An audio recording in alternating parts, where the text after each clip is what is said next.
శ్రావణ పౌర్ణమి. శ్రావణ పౌర్ణమికి జంఝాల పౌర్ణమి అని, రాఖీ పండగ అని, రక్షాబంధనమని, ఉపాకర్మ ప్రారంభమయ్యే రోజని అనేకమైనటువంటి విశేషాలు. శ్రావణ పౌర్ణమి వచ్చింది అంటే శ్రావణ పౌర్ణమికి జంఝాల పౌర్ణమి అని పేరు. జంధ్యము అన్న మాటకు అర్థం యజ్ఞోపవీతం.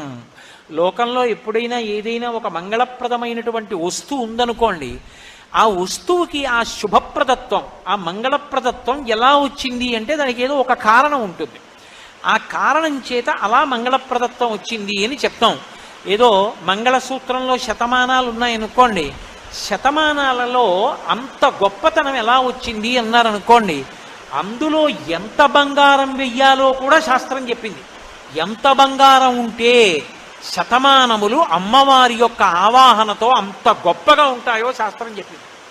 కాబట్టి ప్రతిదానికి మంగళప్రదత్వానికి ఓ కారణం ఉంటుంది. యజ్ఞోపవీతం. యజ్ఞోపవీతం అంటే జంధ్యం. జంధ్యం వేసుకుంటాం. అది వేసుకున్నాడు అంటే యజ్ఞం చెయ్యడానికి అధికారమును పొంది ఉన్నాడు అని గుర్తు. ఇప్పుడు యజ్ఞోపవీతం అసలు ఎక్కడి నుంచి వచ్చింది, ఎవరు తయారు చేశారు అన్నారనుకోండి, యజ్ఞోపవీతం పరమం పవిత్రం ప్రజాపతేర్యత్ సహజం పురస్తాత్. ఆ యజ్ఞోపవీతాన్ని ప్రజాపతి మొట్టమొదట ధరించి ఆవిర్భవించినాడు. ప్రజాపతి అన్న మాటని ఒక రకంగా అన్వయం చేస్తే చతుర్ముఖ బ్రహ్మగారు, ఆయన త్రిమూర్తులలో ఒకడు, సృష్టికర్త అయినటువంటి వాడికే అసలు ఆయన ఆవిర్భవించినప్పుడే ఆయనకి యజ్ఞోపవీతం ఉన్నది. అంటే యజ్ఞోపవీతము ఎవ్వరూ తయారు చెయ్యలేదు. సృష్టిలో ఒకరు తయారు చెయ్యవలసిన అవసరం లేకుండా ప్రజాపతి తనంత తాను ధరించి ఆవిర్భవించాడు. అంత గొప్పది. అది ఉంటే వాడు యజ్ఞం చెయ్యడానికి అధికారి అని గుర్తు. వాడు యజ్ఞం చేస్తే ఏమొస్తుంది లోకానికి అంటే భాగవతంలో చెప్తారు, మఖము చేయ వజ్రి మది సంతసించును, వజ్రి సంతసింప వానకురియు, వానకురిసి గసవు వసుమతిపై పెరగు, గసవు మేసి ధేను గణము బ్రతుకు అంటారు. యజ్ఞం చేశారనుకోండి, దేవతలు ప్రీతి పొందుతారు. దేవతలు చాలా సంతోషించారనే గుర్తు ఏమిటంటే బ్రహ్మాండమైనటువంటి వర్షం పడుతుంది. వర్షం పడింది అనుకోండి, దేవతలు తృప్తి చెందారని చెప్పలేము. బ్రహ్మాండమైన వర్షం పడింది అనుకోండి, దేవతలు తృప్తి చెందారని గుర్తు. అందుకే మఖము చేయ వజ్రి మది సంతసించును, వజ్రి సంతసింప వానకురియు, వానకురిసి గసవు వసుమతిపై పెరగు. అంత పెద్ద వాన పడింది అనుకోండి, ఎక్కడెక్కడ చూసినా సరే పచ్చిగడ్డి దగ్గర నుంచి చెట్లు చామలు అన్నీ పెరుగుతాయి. అవన్నీ పెరిగితే 4 పాదములు కలిగినటువంటి ఆవులు, దూడలు, ఎద్దుల దగ్గర నుంచి మనుష్యులు అందరూ కూడా లోకము సస్యశ్యామలమై సంతోషంగా ఉంటారు. ఇంతటికీ కారణం ఏంటంటే యజ్ఞము. యజ్ఞము చెయ్యడానికి అధికారము దేని వల్ల వస్తుంది అంటే యజ్ఞోపవీతము వల్ల వస్తుంది. అటువంటి యజ్ఞోపవీతము మలినము కాకూడదు. అటువంటి యజ్ఞోపవీతము పెరిగిపోకూడదు. అంటే దానిలో ఉండేటటువంటి పోగులు తెగి ఉండకూడదు. ఆ యజ్ఞోపవీతం మలినం పట్టి ఉండకూడదు. యజ్ఞోపవీతాన్ని తనంత తాను శ్రద్ధ పట్టి మార్చకపోయినా శ్రావణ పౌర్ణమి నాడు మాత్రం తప్పకుండా యజ్ఞోపవీతం మారుస్తారు. యజ్ఞోపవీతం మార్చాడు అంటే అర్థం ఏమిటో తెలుసా? రోజూ చేసేటటువంటి గాయత్రి కన్నా కూడా ఎక్కువ గాయత్రి జపం చేస్తారు ఆ రోజున. ఎందుచేత శ్రావణ పౌర్ణమి నాడు యజ్ఞోపవీతాలు మార్చడం అన్నది పెట్టారో తెలుసా? శ్రావణ మాసంలో వర్షం కురిసి తీరాలి. శ్రావణ భాద్రపద మాసాల్లో వర్షం కానీ కురవకపోతే ఇక ఆ సంవత్సరం అంతా తినడానికి తిండి గింజలు ఉండవు. శ్రావణ భాద్రపద మాసాలలో వర్షాలు కురవాలి అంటే 2 కారణములను శాస్త్రం సృష్టించింది. ఒకటి, శ్రావణ మాసం భాద్రపద మాసం ఏం చేస్తారంటే ప్రతి ఊళ్ళోనూ కూడా వేద సభలు ఏర్పాటు చేస్తారు. వేద పండితులందరూ బయలుదేరి వస్తారు.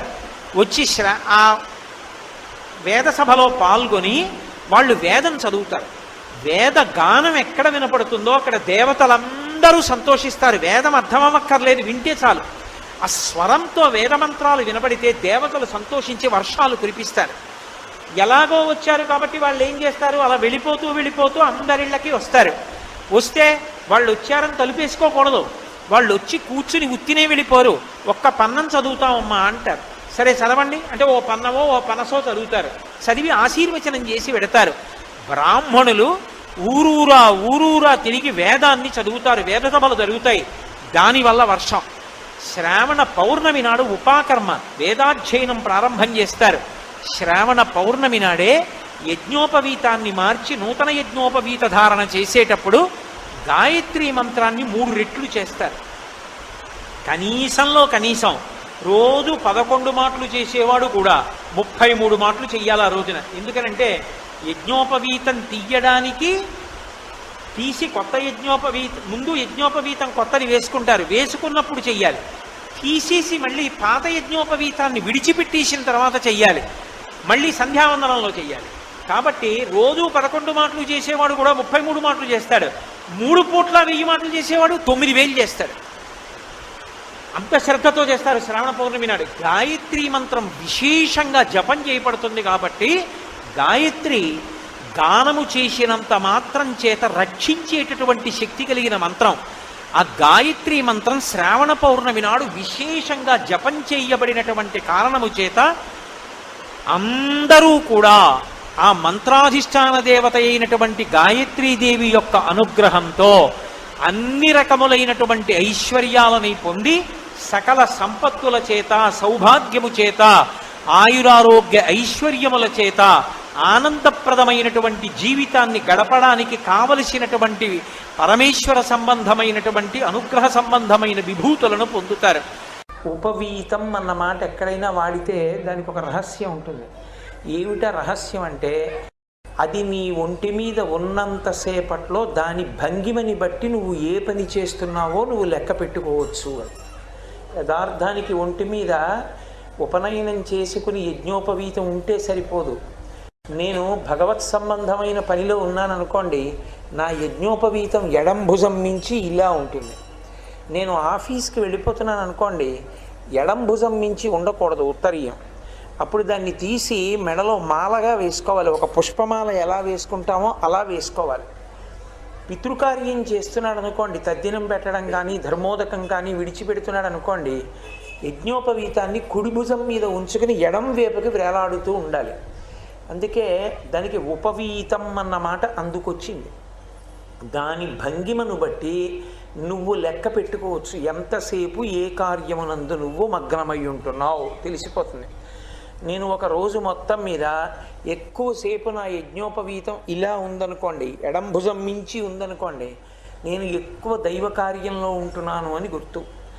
ఎక్కువసేపు మెళ్ళో పూలదండలా ఉంటుందనుకోండి, నేను తక్కువ కాలమే భగవత్ సంబంధంతో ఉంటున్నాను అని గుర్తు. కుడి భుజం మీద ఎక్కువ ఉంటుందనుకోండి, వాడికి అస్తమానం ఏదో పితృ సంబంధమైన కార్యక్రమాల్లోనూ అశౌచం పట్టడం, ధర్మోదకాలు ఇవ్వడం ఇలాంటివి చేస్తున్నాడు తప్ప దైవ కార్యముల యందు అధికారమును అంతగా పొందట్లేదు అని గుర్తు. ఆ ఉపవీతం అన్నమాట అందుకు వాడతారు. ఈ ఉపవీతం, ఈ యజ్ఞోపవీతం, యజ్ఞము చెయ్యడానికి దాన్ని గుర్తుగా స్వీకరిస్తారు. అది ఉన్నది అంటే ఆయన యజ్ఞాధికారి, యజ్ఞమును చెయ్యడానికి అధికారమును పొంది ఉన్నాడు. ఇప్పుడు యజ్ఞమును చెయ్యడానికి అధికారమును పొంది ఉన్నాడు అన్న మాటకు అర్థం ఆయన చాలా గొప్పవాడు, మిగిలిన వాళ్ళు తక్కువ వాళ్ళు అని కాదు. ఆయన లోకము యొక్క సంక్షేమమును చూడవలసిన ప్రధానమైన స్థానమునందు ఉన్నవాడు అని గుర్తు. యజ్ఞము, హోమము, యాగము ఈ 3 మాటలు మీకు ఒక్క సనాతన ధర్మమునందు తప్ప ఏ ఇతర విశ్వాసమునందు లేవు. అగ్నిముఖంగా దేవతలకు హవిస్సు ఇవ్వడం అనేటటువంటి ప్రక్రియ ఒక్క సనాతన ధర్మమునందే ఉంటుంది. ఆ సనాతన ధర్మమునందు ఉండేటటువంటి ఈ ప్రక్రియలో దేవతల్ని సంతోషపెడతారు. అగ్నిముఖంగా హవిస్సునిచ్చి, ఇప్పుడు ప్రతిరోజు చండీ హోమంలో అమ్మవారిని పిలిచి హవిస్సిస్తున్నాం కదూ, అలా హవిస్సిస్తే దేవతలు తింటారు. దేవతలు తింటే వాళ్ళు ఉత్తినే తినరు, వాళ్ళు ఏదో ఒక ఉపకారం చేస్తారు. వాళ్ళు చేసే ఉపకారం అందరికీ పనికొచ్చేది చేస్తారు. చక్కగా వేళపట్టున వర్షాలు పడడం, ఈతి బాధలు లేకుండా ఉండడం, అందరూ సంతోషంగా ఉండేటట్టు చేయడం అవి చేస్తారు. అందుకే ఎవరు యజ్ఞోపవీత ధారణ చేసి ఉన్నాడో వాడు యజ్ఞమును చెయ్యడానికి అధికారమును పొంది లోకము యొక్క శ్రేయస్సు కొరకు పాటుపడేటటువంటి వాడై ఉండాలి. ఆ యజ్ఞోపవీతం మాసిపోకూడదు. బట్ట మాసిపోతే ఎలా ఉంటుందో అలా యజ్ఞోపవీతం మాసిపోతే వెంటనే దాన్ని తీసేయాలి. సరే, దానికి కొన్ని నియమాలు ఉంటాయనుకోండి, ఏదో శుక్రవారం మంగళవారం నియమాలు అవి ఉంటాయి. వేసుకోవలసినటువంటి నియమం, తీయవలసిన నియమం వేరుగా ఉంటాయి. కాబట్టి ఉపవీతం చిన్నతంతుం. చిన్నతంతుం అంటే దానికి ఉండేటటువంటి పోగులలో ఏదైనా ఒక పోగు పెరిగిపోతే ఇంకా ఆ యజ్ఞోపవీతం ఉంచుకోకూడదు, తీసేసేయాలి. మాసిపోయినా తీసేసేయాలి. లేదా వెళ్ళకూడని చోటుకు వెడితే యజ్ఞోపవీతం తీసేయాలి. అంటే ఏదైనా అమంగళకరమైనటువంటి కార్యం మీద వెళ్ళి వస్తే యజ్ఞోపవీతాన్ని మార్చుకోవాలి, గ్రహణ సమయంలో మార్చుకోవాలి. వీడు అశ్రద్ధతో యజ్ఞోపవీతాన్ని మార్చకుండా అలా ఉంచుతాడేమో, అది పరమ పవిత్రమైనటువంటి సంకేతము. అందుకని ఏడాదికి ఒక పర్యాయం వేదముతో సంబంధం ఉన్న తిథి కాబట్టి శ్రావణ పౌర్ణమి. శ్రావణ పౌర్ణమి నాడు యజ్ఞోపవీతం ఉన్నటువంటి వాళ్ళందరూ మార్చుకోవాలి అని నియమం పెట్టారు. ఆ రోజు యజ్ఞోపవీతం మారుస్తున్నారు అంటే గుర్తేమిటంటే గాయత్రి ఎక్కువ పర్యాయాలు చేయాలి. గాయత్రి రోజు 11 మార్లే చేశాడనుకోండి, అనారోగ్యం పాలవుతాడు. అందుకే కనీసంలో కనీసం వారంలో ఒకరోజైనా యజ్ఞోపవీత ధారణ చేసినటువంటి వాళ్ళు గాయత్రిని ఎక్కువగా చెయ్యాలి. అలా చేయకుండా రోజు 11 మార్లే గాయత్రి చేస్తానండి అంటే చాలా తొందరగా శరీరం అనారోగ్యగ్రస్తం అవుతుంది. కాబట్టి ఆ యజ్ఞోపవీతం అనేటటువంటి దాన్ని మొట్టమొదట ఎవరు రూపకల్పన చేశారు? అలా వేసుకోవాలి, బ్రహ్మచారి అయితే ఇన్ని పోగులతో వేసుకోవాలి, గృహస్థ అయితే ఇన్ని పోగులతో వేసుకోవాలి, అలా ఎవరు నియమం పెట్టింది అంటే అన్నారు, ఆ యజ్ఞోపవీతాన్ని అసలు తయారు చేసిన వాడన్నవాడు లేడు. అది ప్రజాపతేర్యత్ సహజం పురస్తాత్. ప్రజాపతి అంటే బ్రహ్మ. బ్రహ్మగారు సృష్టి చెయ్యడానికి ఏనాడు ఆవిర్భవించాడో ఆనాడే బ్రహ్మగారి మెడలో యజ్ఞోపవీతంతో పుట్టాడు. అంటే భగవంతుడు ఎంత ప్రాచీనమైన వాడో యజ్ఞోపవీతం అంత ప్రాచీనమైనది, అంత పవిత్రమైనది. అందుకే మొదట చెప్తూనే యజ్ఞోపవీతం పరమం పవిత్రం, అది ఎంతో పవిత్రమైనది. అది నీ శరీరం మీద ఉన్నది అంటే అది పవిత్రంగా ఉండడానికి వీలైన రీతిలో నీ జీవితం ఉండాలి. అది అపవిత్రమయ్యేటట్టుగా నువ్వు ఒక్క క్షణం కూడా ప్రవర్తించకూడదు సుమా, జ్ఞాపకం పెట్టుకో అని చెప్పి ఆ యజ్ఞోపవీతాన్ని మార్చుకోవడానికి ప్రత్యేకంగా ఇవ్వబడినటువంటి తిథి శ్రావణ పౌర్ణమి. శ్రావణి అని పిలుస్తారు ఆ పౌర్ణమిని. అసలు శ్రావణ మాసమే మనిషికి పొంగు కల్పించే మాసము అన్నారు. మనుష్య జాతి కాదు, సమస్త పిపీలికాది పర్యంతము సంతోషించే నెల ఏది అంటే శ్రావణ మాసమే. ఎందుచేత? అందుకే లక్ష్మీ పూజలు శ్రావణ మాసంలో. ఒక్కటే కారణం, చైత్ర వైశాఖ మాసములు వసంత ఋతువు, జ్యేష్ఠ ఆషాఢ మాసములు గ్రీష్మ ఋతువు, శ్రావణ భాద్రపద మాసములు వర్ష ఋతువు. శ్రావణ మేఘాలు అంటారు. శ్రావణ భాద్రపదముల యందు నల్లని మేఘాలు వస్తాయి. నల్లని మేఘాలు ఆకాశంలో వస్తే నల్లని రంగున్న కృష్ణ పరమాత్మ పుడితే చాతక పక్షుల్లాంటి ఋషులు ఎదురు చూస్తారు. నల్లని మేఘం వచ్చి నీరు కురిపిస్తే ఆ నీరు కురిసిన కారణం చేస్తే సమస్త జీవకోటి బతుకుతుంది, స్థితి జరుగుతుంది, రెండో సృష్టి జరుగుతుంది. అంతకుముందు ఏ ఏ గింజ నేల మీద పడిపోయిందో తెలియదు, ఆ వాన చినుకు తగిలి ప్రత్యుత్పత్తిని పొందుతాయి. మళ్ళీ ఆ గింజ ఆ మొక్కగా పైకి లేచి చెట్టై కాయలు కాసి పళ్ళు పండి మనందరికీ కావలసిన ఆహారాన్ని సమకూరుస్తుంది. అందుకే శ్రావణ మాసం మనకి కాదు, సమస్త జీవజాలమునకు పండుగ అన్నారు. అందుకే అంతకన్నా లక్ష్మీ కటాక్షం ఏముంటుంది? ఆ వర్షం కురవడమే మనందరం సంతోషంగా బ్రతకడానికి హేతు.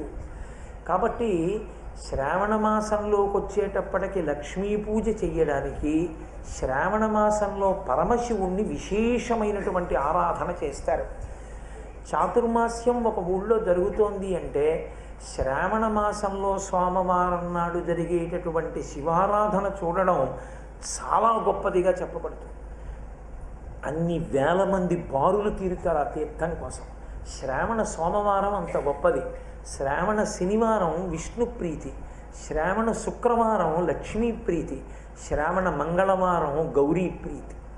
అందుచేతనే సంతానము, సౌభాగ్యము, సంపద, ఆధ్యాత్మిక పురోగతి నాలుగిటిని ఏకకాలమునందు సాధించి బాహ్యమునందు అభ్యున్నతికారకమైనటువంటి పాడి పంట నీరు సమృద్ధి కలిగించగలిగినటువంటి నెల శ్రావణ మాసం.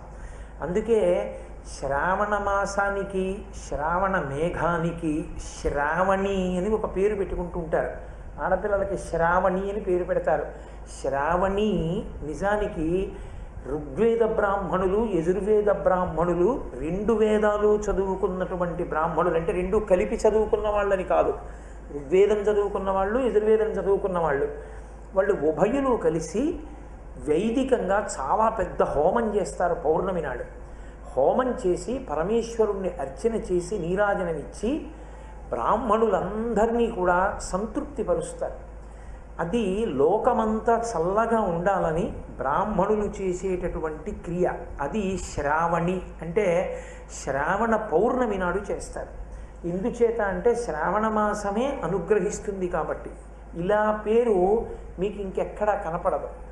ఒక్క శ్రావణ మాసంలో వచ్చేటటువంటి పౌర్ణమికి, వైశాఖ మాసంలో వచ్చే పౌర్ణమికి వైశాఖి అనరు, మహావైశాఖి అంటారు. ఒక్క శ్రావణ పౌర్ణమి, శ్రావణ పౌర్ణమికి జంఝాల పౌర్ణమి అని, రాఖీ పండగ అని, రక్షాబంధనమని, ఉపాకర్మ ప్రారంభమయ్యే రోజని అనేకమైనటువంటి విశేషాలు. శ్రావణ పౌర్ణమి వచ్చింది అంటే శ్రావణ పౌర్ణమికి జంఝాల పౌర్ణమి అని పేరు. జంధ్యము అన్న మాటకు అర్థం యజ్ఞోపవీతం. లోకంలో ఎప్పుడైనా ఏదైనా ఒక మంగళప్రదమైనటువంటి వస్తువు ఉందనుకోండి, ఆ వస్తువుకి ఆ శుభప్రదత్వం, ఆ మంగళప్రదత్వం ఎలా వచ్చింది అంటే దానికి ఏదో ఒక కారణం ఉంటుంది. ఆ కారణం చేత అలా మంగళప్రదత్వం వచ్చింది అని చెప్తాం. ఏదో మంగళసూత్రంలో శతమానాలు ఉన్నాయనుకోండి, శతమానాలలో అంత గొప్పతనం ఎలా వచ్చింది అన్నారనుకోండి, అందులో ఎంత బంగారం వెయ్యాలో కూడా శాస్త్రం చెప్పింది. ఎంత బంగారం ఉంటే శతమానములు అమ్మవారి యొక్క ఆవాహనతో అంత గొప్పగా ఉంటాయో శాస్త్రం చెప్పింది. కాబట్టి ప్రతిదానికి మంగళప్రదత్వానికి ఓ కారణం ఉంటుంది. యజ్ఞోపవీతం, యజ్ఞోపవీతం అంటే జంధ్యం. జంధ్యం వేసుకుంటాం, అది వేసుకున్నాడు అంటే యజ్ఞం చెయ్యడానికి అధికారమును పొంది ఉన్నాడు అని గుర్తు. ఇప్పుడు యజ్ఞోపవీతం అసలు ఎక్కడి నుంచి వచ్చింది, ఎవరు తయారు చేశారు అన్నారనుకోండి, యజ్ఞోపవీతం పరమం పవిత్రం ప్రజాపతేర్యత్ సహజం పురస్తాత్. ఆ యజ్ఞోపవీతాన్ని ప్రజాపతి మొట్టమొదట ధరించి ఆవిర్భవించినాడు. ప్రజాపతి అన్న మాటని ఒక రకంగా అన్వయం చేస్తే చతుర్ముఖ బ్రహ్మగారు, ఆయన త్రిమూర్తులలో ఒకడు, సృష్టికర్త అయినటువంటి వాడికే అసలు ఆయన ఆవిర్భవించినప్పుడే ఆయనకి యజ్ఞోపవీతం ఉన్నది. అంటే యజ్ఞోపవీతము ఎవ్వరూ తయారు చెయ్యలేదు. సృష్టిలో ఒకరు తయారు చెయ్యవలసిన అవసరం లేకుండా ప్రజాపతి తనంత తాను ధరించి ఆవిర్భవించాడు. అంత గొప్పది. అది ఉంటే వాడు యజ్ఞం చెయ్యడానికి అధికారి అని గుర్తు. వాడు యజ్ఞం చేస్తే ఏమొస్తుంది లోకానికి అంటే భాగవతంలో చెప్తారు, మఖము చేయ వజ్రి మది సంతసించును, వజ్రి సంతసింప వానకురియు, వానకురిసి గసవు వసుమతిపై పెరగు, గసవు మేసి ధేను గణము బ్రతుకు అంటారు. యజ్ఞం చేశారనుకోండి, దేవతలు ప్రీతి పొందుతారు. దేవతలు చాలా సంతోషించారనే గుర్తు ఏమిటంటే బ్రహ్మాండమైనటువంటి వర్షం పడుతుంది. వర్షం పడింది అనుకోండి, దేవతలు తృప్తి చెందారని చెప్పలేము.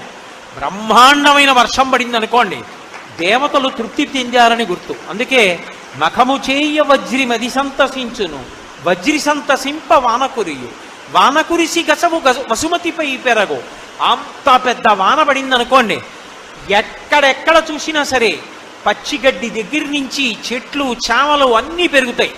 అవన్నీ పెరిగితే 4 పాదములు కలిగినటువంటి ఆవులు దూడలు ఎద్దుల దగ్గర నుంచి మనుష్యులు అందరూ కూడా లోకము సస్యశ్యామలమై సంతోషంగా ఉంటారు.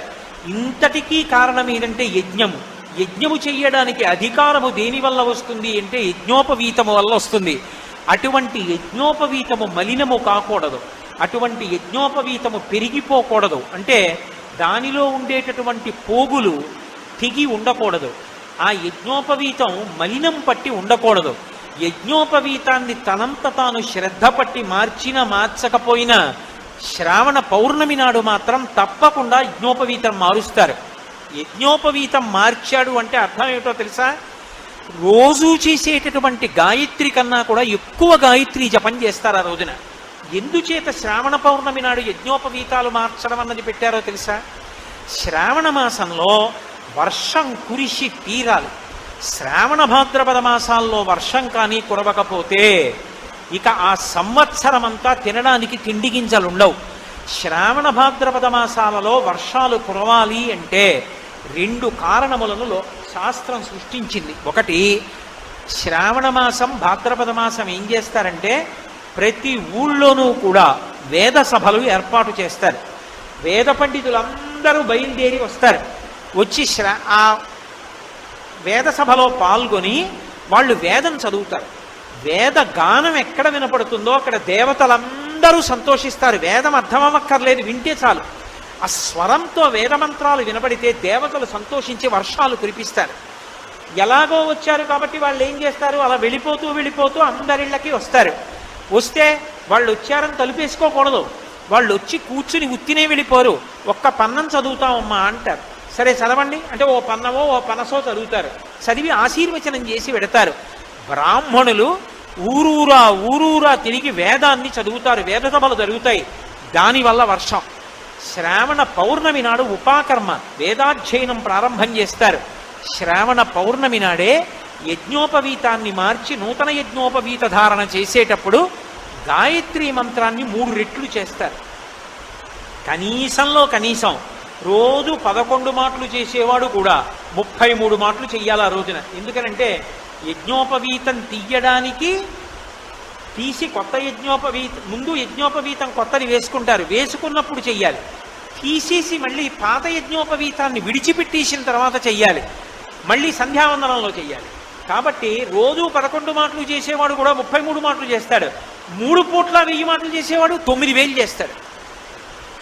అంత శ్రద్ధతో చేస్తారు శ్రావణ పౌర్ణమి నాడు. గాయత్రి మంత్రం విశేషంగా జపం చేయబడుతుంది కాబట్టి గాయత్రి గానము చేసినంత మాత్రం చేత రక్షించేటటువంటి శక్తి కలిగిన మంత్రం. ఆ గాయత్రి మంత్రం శ్రావణ పౌర్ణమి నాడు విశేషంగా జపం చేయబడినటువంటి కారణము చేత అందరూ కూడా ఆ మంత్రాధిష్టాన దేవత అయినటువంటి గాయత్రీదేవి యొక్క అనుగ్రహంతో అన్ని రకములైనటువంటి ఐశ్వర్యాలని పొంది సకల సంపత్తుల చేత సౌభాగ్యము చేత ఆయురారోగ్య ఐశ్వర్యముల చేత ఆనందప్రదమైనటువంటి జీవితాన్ని గడపడానికి కావలసినటువంటి పరమేశ్వర సంబంధమైనటువంటి అనుగ్రహ సంబంధమైన విభూతులను పొందుతారు. ఉపవీతం అన్న మాట ఎక్కడైనా వాడితే దానికి ఒక రహస్యం ఉంటుంది.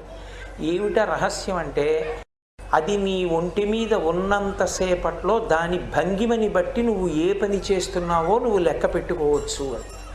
యథార్థానికి ఒంటి మీద ఉపనయనం చేసుకుని యజ్ఞోపవీతం ఉంటే సరిపోదు. నేను భగవత్ సంబంధమైన పనిలో ఉన్నాను అనుకోండి, నా యజ్ఞోపవీతం ఎడం భుజం మించి ఇలా ఉంటుంది. నేను ఆఫీస్కి వెళ్ళిపోతున్నాను అనుకోండి, ఎడం భుజం మించి ఉండకూడదు ఉత్తరీయం. అప్పుడు దాన్ని తీసి మెడలో మాలగా వేసుకోవాలి. ఒక పుష్పమాల ఎలా వేసుకుంటామో అలా వేసుకోవాలి. పితృకార్యం చేస్తున్నాడు అనుకోండి, తద్దినం పెట్టడం కానీ ధర్మోదకం కానీ విడిచిపెడుతున్నాడు అనుకోండి, యజ్ఞోపవీతాన్ని కుడి భుజం మీద ఉంచుకుని ఎడం వేపుకి వేలాడుతూ ఉండాలి. అందుకే దానికి ఉపవీతం అన్న మాట అందుకొచ్చింది. దాని భంగిమను బట్టి నువ్వు లెక్క పెట్టుకోవచ్చు ఎంతసేపు ఏ కార్యమునందు నువ్వు మగ్నమై ఉంటున్నావు తెలిసిపోతుంది. నేను ఒక రోజు మొత్తం మీద ఎక్కువసేపు నా యజ్ఞోపవీతం ఇలా ఉందనుకోండి, ఎడం భుజం మించి ఉందనుకోండి, నేను ఎక్కువ దైవ కార్యంలో ఉంటున్నాను అని గుర్తు. ఎక్కువసేపు మెళ్ళో పూలదండలా ఉంటుందనుకోండి, నేను తక్కువ కాలమే భగవత్ సంబంధంతో ఉంటున్నాను అని గుర్తు. కుడి భుజం మీద ఎక్కువ ఉంటుందనుకోండి, వాడికి అస్తమానం ఏదో పితృ సంబంధమైన కార్యక్రమాల్లోనూ అశౌచం పట్టడం, ధర్మోదకాలు ఇవ్వడం ఇలాంటివి చేస్తున్నాడు తప్ప దైవ కార్యముల యందు అధికారమును అంతగా పొందట్లేదు అని గుర్తు. ఆ ఉపవీతం అన్నమాట అందుకు వాడతారు. ఈ ఉపవీతం, ఈ యజ్ఞోపవీతం, యజ్ఞము చెయ్యడానికి దాన్ని గుర్తుగా స్వీకరిస్తారు. అది ఉన్నది అంటే ఆయన యజ్ఞాధికారి, యజ్ఞమును చెయ్యడానికి అధికారమును పొంది ఉన్నాడు. ఇప్పుడు యజ్ఞమును చెయ్యడానికి అధికారమును పొంది ఉన్నాడు అన్న మాటకు అర్థం ఆయన చాలా గొప్పవాడు, మిగిలిన వాళ్ళు తక్కువ వాళ్ళు అని కాదు. ఆయన లోకము యొక్క సంక్షేమమును చూడవలసిన ప్రధానమైన స్థానమునందు ఉన్నవాడు అని గుర్తు.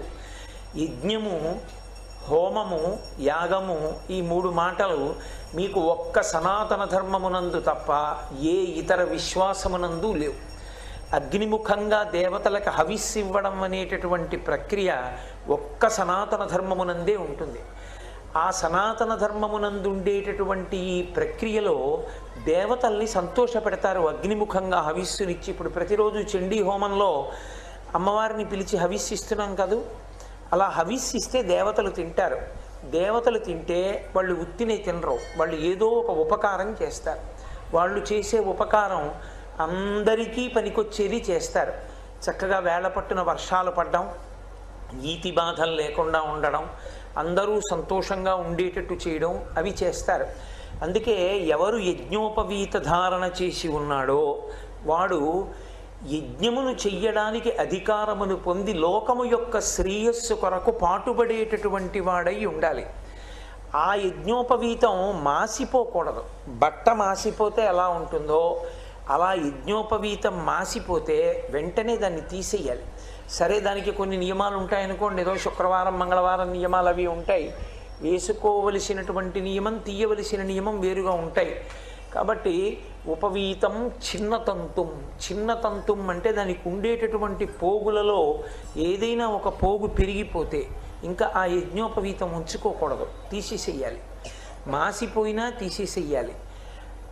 లేదా వెళ్ళకూడని చోటుకు వెడితే యజ్ఞోపవీతం తీసేయాలి. అంటే ఏదైనా అమంగళకరమైనటువంటి కార్యం మీద వెళ్ళి వస్తే యజ్ఞోపవీతాన్ని మార్చుకోవాలి, గ్రహణ సమయంలో మార్చుకోవాలి.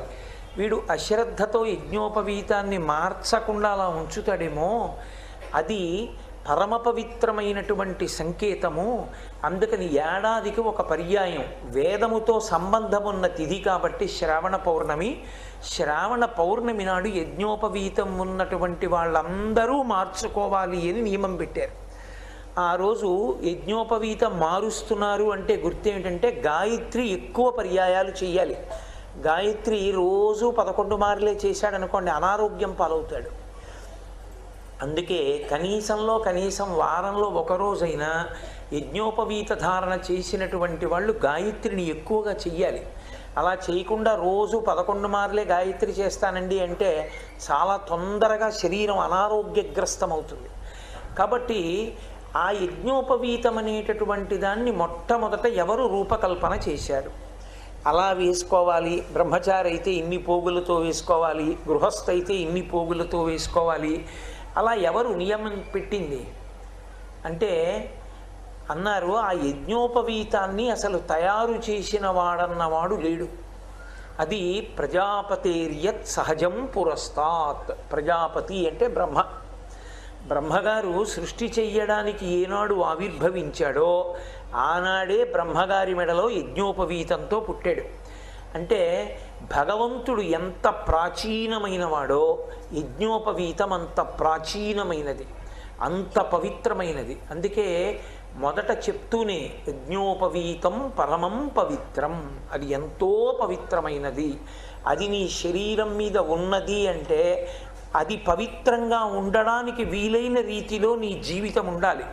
అది అపవిత్రమయ్యేటట్టుగా నువ్వు ఒక్క క్షణం కూడా ప్రవర్తించకూడదు సుమా, జ్ఞాపకం పెట్టుకో అని చెప్పి ఆ యజ్ఞోపవీతాన్ని మార్చుకోవడానికి ప్రత్యేకంగా ఇవ్వబడినటువంటి తిథి శ్రావణ పౌర్ణమి. శ్రావణి అని పిలుస్తారు ఆ పౌర్ణమిని. అసలు శ్రావణ మాసమే మనిషికి పొంగు కల్పించే మాసము అన్నారు. మనుష్య జాతి కాదు, సమస్త పిపీలికాది పర్యంతము సంతోషించే నెల ఏది అంటే శ్రావణ మాసమే. ఎందుచేత? అందుకే లక్ష్మీ పూజలు శ్రావణ మాసంలో. ఒక్కటే కారణం, చైత్ర వైశాఖ మాసములు వసంత ఋతువు, జ్యేష్ఠ ఆషాఢ మాసములు గ్రీష్మ ఋతువు, శ్రావణ భాద్రపద మాసములు వర్ష ఋతువు. శ్రావణ మేఘాలు అంటారు. శ్రావణ భాద్రపదముల యందు నల్లని మేఘాలు వస్తాయి. నల్లని మేఘాలు ఆకాశంలో వస్తే నల్లని రంగున్న కృష్ణ పరమాత్మ పుడితే చాతక పక్షుల్లాంటి ఋషులు ఎదురు చూస్తారు. నల్లని మేఘం వచ్చి నీరు కురిపిస్తే ఆ నీరు కురిసిన కారణం చేస్తే సమస్త జీవకోటి బతుకుతుంది, స్థితి జరుగుతుంది, రెండు సృష్టి జరుగుతుంది. అంతకుముందు ఏ ఏ గింజ నేల మీద పడిపోయిందో తెలియదు, ఆ వాన చినుకు తగిలి ప్రత్యుత్పత్తిని పొందుతాయి. మళ్ళీ ఆ గింజ ఆ మొక్కగా పైకి లేచి చెట్టై కాయలు కాసి పళ్ళు పండి మనందరికీ కావలసిన ఆహారాన్ని సమకూరుస్తుంది. అందుకే శ్రావణ మాసం మనకి కాదు, సమస్త జీవజాలమునకు పండుగ అన్నారు. అందుకే అంతకన్నా లక్ష్మీ కటాక్షం ఏముంటుంది? ఆ వర్షం కురవడమే మనందరం సంతోషంగా బ్రతకడానికి హేతు. కాబట్టి శ్రావణ మాసంలోకి వచ్చేటప్పటికి లక్ష్మీ పూజ చెయ్యడానికి శ్రావణ మాసంలో పరమశివుణ్ణి విశేషమైనటువంటి ఆరాధన చేస్తారు.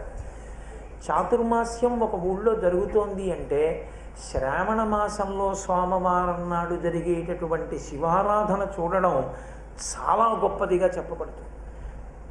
అన్ని వేల మంది బారులు తీరుతారు ఆ తీర్థం కోసం. శ్రావణ సోమవారం అంత గొప్పది, శ్రావణ శనివారం విష్ణు ప్రీతి, శ్రావణ శుక్రవారం లక్ష్మీ ప్రీతి, శ్రావణ మంగళవారం గౌరీ ప్రీతి. అందుచేతనే సంతానము, సౌభాగ్యము, సంపద, ఆధ్యాత్మిక పురోగతి నాలుగిటిని ఏకకాలమునందు సాధించి బాహ్యమునందు అభ్యున్నతికారకమైనటువంటి పాడి పంట నీరు సమృద్ధి కలిగించగలిగినటువంటి నెల శ్రావణ మాసం. అందుకే శ్రావణ మాసానికి శ్రావణ మేఘానికి శ్రావణి అని ఒక పేరు పెట్టుకుంటూ ఉంటారు. ఆడపిల్లలకి శ్రావణి అని పేరు పెడతారు. శ్రావణి నిజానికి ఋగ్వేద బ్రాహ్మణులు, యజుర్వేద బ్రాహ్మణులు, రెండు వేదాలు చదువుకున్నటువంటి బ్రాహ్మణులు, అంటే రెండు కలిపి చదువుకున్న వాళ్ళని కాదు, ఋగ్వేదం చదువుకున్న వాళ్ళు, యజుర్వేదం చదువుకున్న వాళ్ళు, వాళ్ళు ఉభయులు కలిసి వైదికంగా చాలా పెద్ద హోమం చేస్తారు పౌర్ణమి నాడు. హోమం చేసి పరమేశ్వరుణ్ణి అర్చన చేసి నీరాజనమిచ్చి బ్రాహ్మణులందరినీ కూడా సంతృప్తిపరుస్తారు. అది లోకమంతా చల్లగా ఉండాలని బ్రాహ్మణులు చేసేటటువంటి క్రియ. అది శ్రావణి అంటే శ్రావణ పౌర్ణమి నాడు చేస్తారు. ఎందుచేత అంటే శ్రావణ మాసమే అనుగ్రహిస్తుంది కాబట్టి. ఇలా పేరు మీకు ఇంకెక్కడా కనపడదు. ఒక్క శ్రావణ మాసంలో వచ్చేటటువంటి పౌర్ణమికి, వైశాఖ మాసంలో వచ్చే పౌర్ణమికి వైశాఖి అనరు, మహావైశాఖి అంటారు. ఒక్క శ్రావణ పౌర్ణమి